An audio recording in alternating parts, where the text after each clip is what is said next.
Good morning, church. It's Pastor Mike.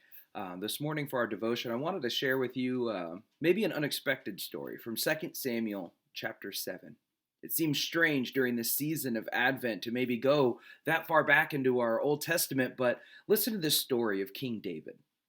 He's been successful. He feels indebted to God for the blessings that he's received. And so he tells Nathan, his prophet, I'm going to build a house for God.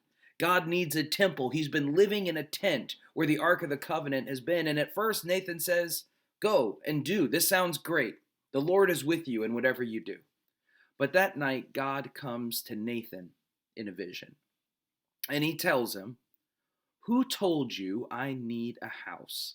In the years that I've been with Israel and traveling, since I've appointed judges and since Moses was my prophet, in all of this time have I ever said what I really need is a house of cedar.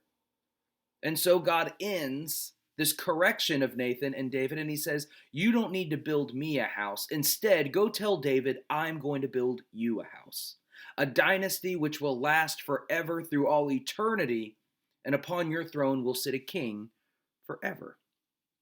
You see, sometimes we can have the best of intentions, but when we try to dictate what God must need or want from us, we can leave God's plan and God's path, even if we did it with good intentions.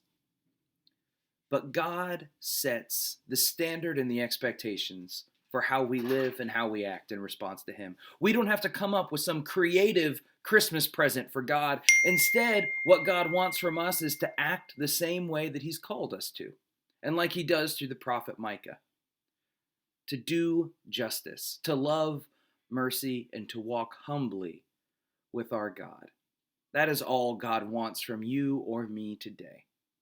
And so let's live that life and give that present to God as a response to all the blessings that He's given us. May God bless you today and hold you in His hands. And may you know that you are loved by an amazing, awesome, and saving God.